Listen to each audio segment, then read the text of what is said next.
Hello, I'm Tom Wilkinson, and welcome to the Thinking in English podcast, a podcast for intermediate to advanced level English learners. On today's episode of Thinking in English, let's learn some spooky idioms and phrases that you can use every day, not just on Halloween. Check out my blog, thinkinginenglish.blog, for the transcript and some extra content, and also head over to my Instagram page, Thinking in English Podcast. The link is in the description.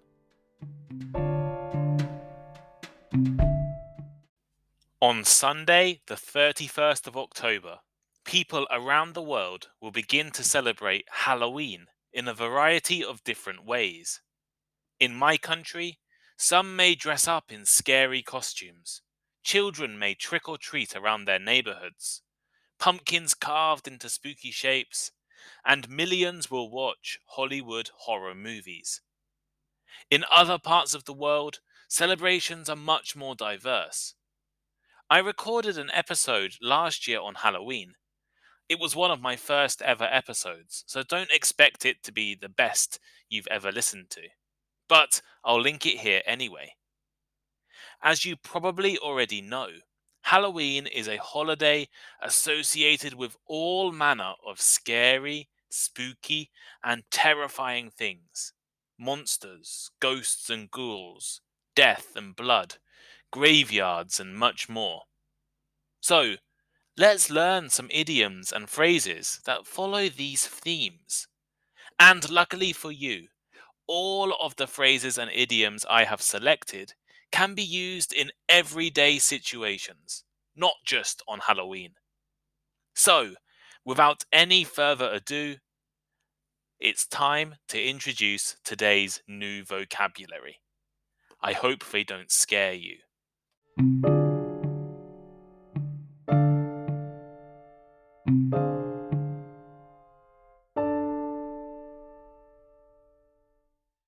Skeleton in the closet.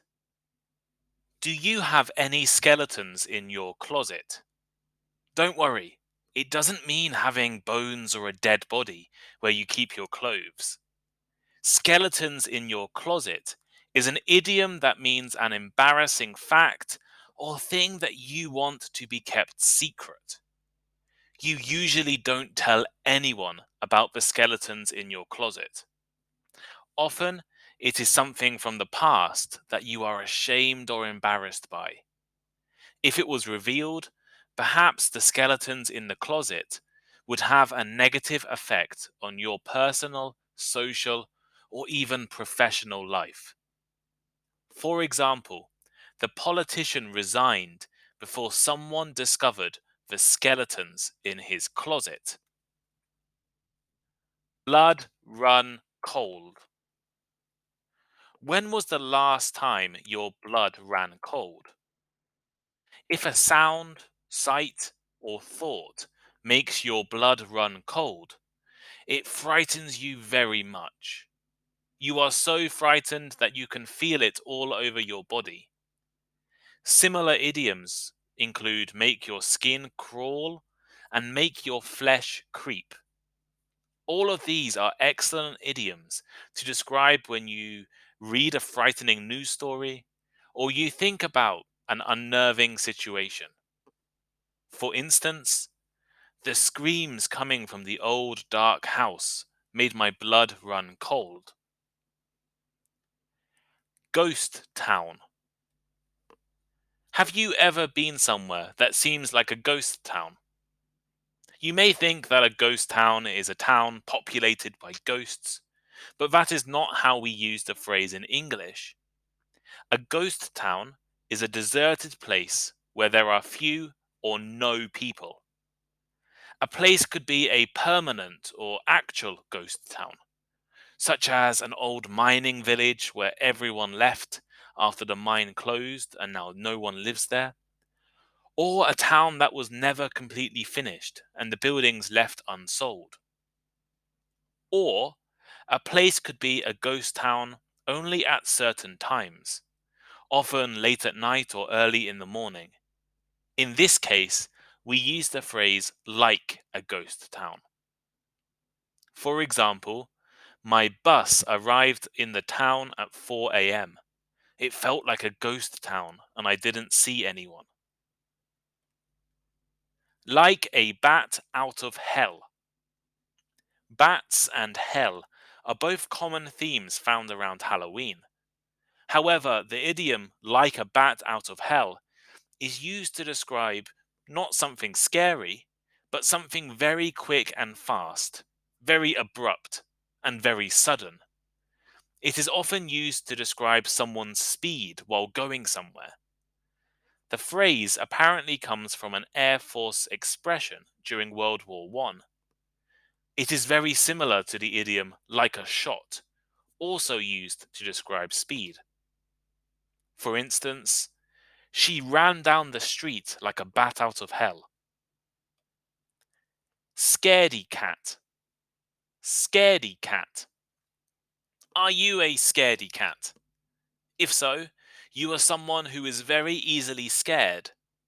Scaredy cat is often used to describe children who are too fearful to do something. Someone who is a scaredy cat is scared of things that most people would not be afraid of. You should also know that the phrase fraidy cat can also be used to mean the same thing. For example, don't be such a scaredy cat. Flying on a plane is safer than driving. Scared stiff. If you are a bit of a scaredy cat, you've probably been scared stiff before. In fact, I think most people will be scared stiff at least once in their life. If you are scared stiff, you are very afraid, to the point where you are no longer able to move. The adjective stiff suggests that it is hard to move, or it could refer to a stiff, dead body. Whatever its origins, the phrase scared stiff is very common. For example, I was scared stiff before making my acting debut. Drop dead gorgeous. Do you know anyone who is drop dead gorgeous? If so, they are very, very attractive. English has many phrases that use the word dead, ironically or as an idiom. Drop dead gorgeous is one of the most common of these phrases. In this case, drop dead is used as an intensifier, so just like very or really, to express surprise or amazement about how attractive or gorgeous a person is. For example, the actress looked drop dead gorgeous at the movie premiere. Dig your own grave. Have you ever dug your own grave? If you dig your own grave, you create serious problems for yourself by doing something foolish. It is something that will cause you harm and probably was easy to see or predict would happen.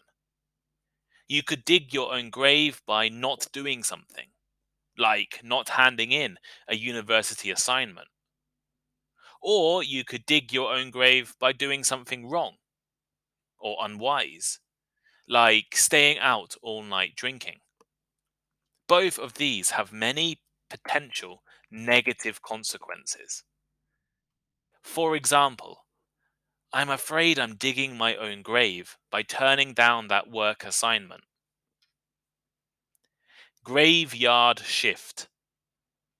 Have you ever worked the graveyard shift? Don't be afraid, it has nothing to do with actual graveyards. The graveyard shift is a work shift that happens overnight, especially after midnight and before 6 a.m.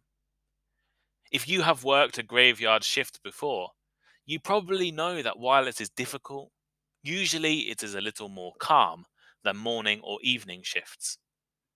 For example, the supermarket pays 15% extra wages to employees who do graveyard shifts. Over my dead body. The phrase over my dead body is used to express that you strongly oppose something or won't allow it to happen under any circumstances. If you will only allow something to happen over your dead body, it means that you would never allow it to happen. In fact, the only way that thing could happen is if you were dead, and then you couldn't stop it. A common and funny response to the phrase over my dead body is to say that can be arranged. For example, I asked my mum if I could get a tattoo. She said over my dead body.